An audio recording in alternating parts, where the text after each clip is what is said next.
Next up we have Fabiana, and I just want to take a second to say thank you to Fabiana, who stepped in on Monday or Tuesday this week when one of our speakers pulled out, which is amazing. If someone asks you to do a talk with 20 slides with 2 days to spare, it's a big ask. So we're very, very grateful. She's a senior lecturer at the University of Auckland. She studies the evolution of brains, and she's an advocate for open science and open education, and she contributes as an advisory panel member in Creative Commons Aotearoa New Zealand, and on her blog, Building Blogs of Science, which is syndicated by sciblogs.co.nz. Yeah, so I'm going to try to remember what I'm going to talk about.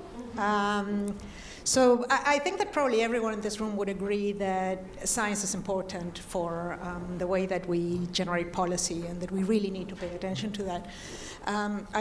You probably all agree that we scientists make a really crappy job at communicating science. So we normally get a result, we do a press release, and if the press release gets picked up by the media, we sometimes find ourselves discussing with Anana what the actual value of a data is and what it really means. And that is our problem, because we're really not putting science in the context where it belongs. And by not doing that, people get a distorted view of where those results, where that evidence sits within a more general discussion. And one of the problems with this is people end up believing things that are not true. And beliefs are tricky because they're really easy to get but hard to get rid of. And it's okay to go with your beliefs when you're thinking about walking under a ladder, but to make that decision. But when you're deciding whether to vaccinate your children, you should really stick with the evidence. And so where are we failing? Why are we failing in these discussions? And so the way that we communicate science started in the 1600s, when the transactions of, the philosophical transactions of the Royal Society began to be published. And that gave rise to the science article.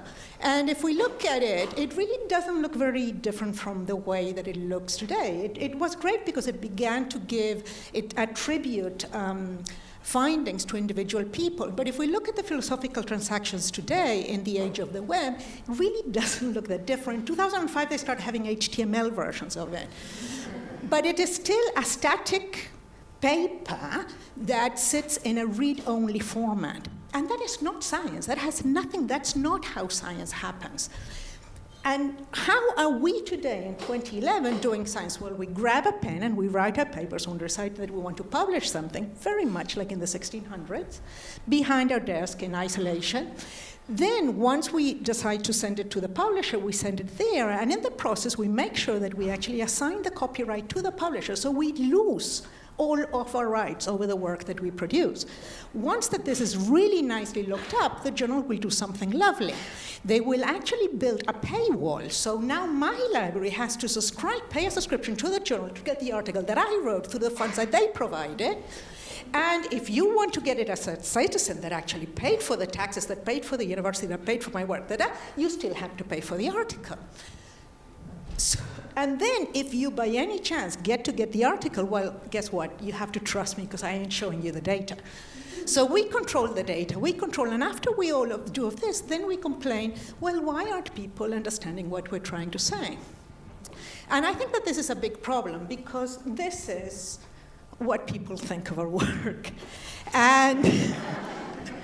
And can we really blame them? Because the scientific article, the paper that we're writing, it's a read-only article. It doesn't really, it's very static and doesn't really represent the dynamic nature of the true philosophy of science. The article still treats science and scientists as if they were doing this very introspective work that they generate as individuals and that they can represent through this one individual article. But science is more than that. What we generate is actually, especially today where we have much more global communication, the science that we generate is part of a much larger discussion. And our data don't sit as individual elements. They're not read-only artifacts. They are part of a much more global discussion that we have with scientists.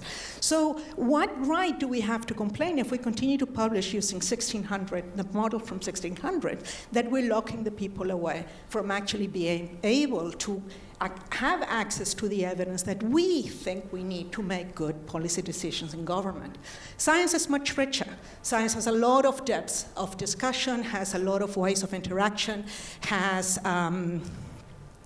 a process of thinking and a process of gathering information and reaching consensus that we should value. We're making progress. There's now much more adoption of Creative Commons licenses, which allows us to mix and match. There is a plugin there for you. The science that we generate. And this is, for example, PLOS ONE, which is an online journal, allows online commenting. It's creating more of a read-write article. But here's where you come in, because after all, you're paying for my salary indirectly. You're paying for my research. Do you not have, why should you be paying again to actually access that which you're paying for to generate in the first place? So NZ Gold has gone is a good start, but it would be really nice if we could get things like NZ Gold to extend to universities, to museums, and to other agencies so that you can also share on the knowledge that we produce. Because after all, what we produce is about communicating knowledge. And it's not about the science, but it's about the communication. Thank you.